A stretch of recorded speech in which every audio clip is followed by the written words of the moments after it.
Our poem for the Willis Nance wedding. Roses are red, violets are blue. The thing about finding your person is it never happens when you expect it to.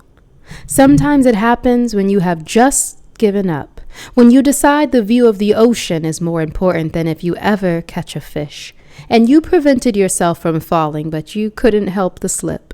Because fun was fostered on adventures and trips, friends were made from deep talks and funny quips. Love was found somewhere between you least expected and I prayed for this.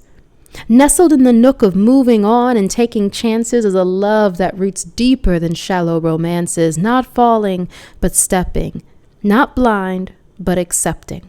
Because although finding you sooner and loving you longer is an incredible thought, our paths with their turns joined at the perfect spot. Because where you fall in my timeline is of divine design. You could fold space and time, and still I would be yours and you would be mine, regardless of luck, unaffected by clocks, independent of past hurdles and roadblocks. I would be yours and you would be mine eventually. But definitely, every single time. You would be mine, together forever and the rest, side by side for the worst and the best. I do believe that soul ties exist and the gravity of our orbits could not resist. Loving you is my favorite thing to do. And just as predictable as roses are red and violets being blue, today and hereafter, we'll remember when and why we said I do. All right, so I did a custom poem for the Willis Nance wedding. Yay! And I started off very traditional, very cheesy with the roses are red and violets are blue. And that's because the groom is very known for practical jokes, making quips and, pranks on people and playing it off as if it's fact, very sarcastic. So starting off with roses are red and violets are blue, and then switching up the cadence to the thing about finding your person is it never happens when you expect it to, I think really encapsulates their whole relationship. It also really plays into the fact that their love story is not a quote unquote traditional one. And so it also shows that the path doesn't always line up the way you expect it to. So after that introduction, it talks about that sometimes you find your person when you've just given up. And that's because both the bride and the groom have both mentioned that they were never getting married again at some point in their lives. And then here we are. So I felt that was a poignant moment for both of them.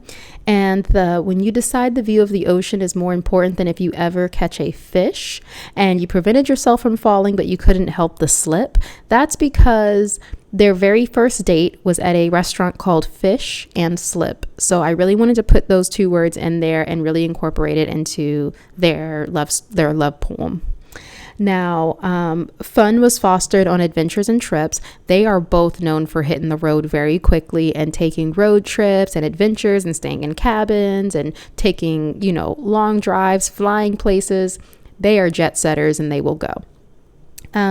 Friends were made from deep talks and funny quips. As we talked about, the groom is a very funny person. However, the deep talks, they talk about on their first date that they were just talking forever and the date kind of lasted way longer than they expected because their chemistry was just off the charts.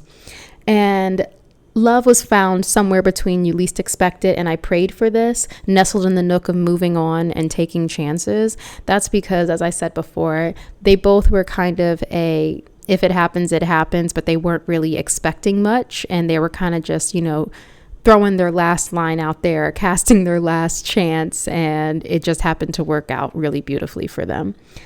And not falling, but stepping, not blind, but accepting. This is not a young love. This is not a puppy love. So not falling in love, they stepped into love together very knowingly and very accepting of each other's pasts and very accepting of each other's families and very accepting of each other's challenges, which is beautiful in its own right, even if not traditional. And I really love the idea of finding you sooner and loving you longer. And I think they probably would also feel that. But I also feel like it's so perfect to hear their love story and how they just kept missing each other, like living in the same city for so long, but never crossing paths. And that's when we really get into the orbits and talking about how their paths were crossing, but there was a gravity that their orbits just could not resist. And lastly, remembering the day that they said I do, because loving each other is so clearly their favorite thing to do. So those were the big moments in the poem that really stood out and that made it custom for the bride and groom.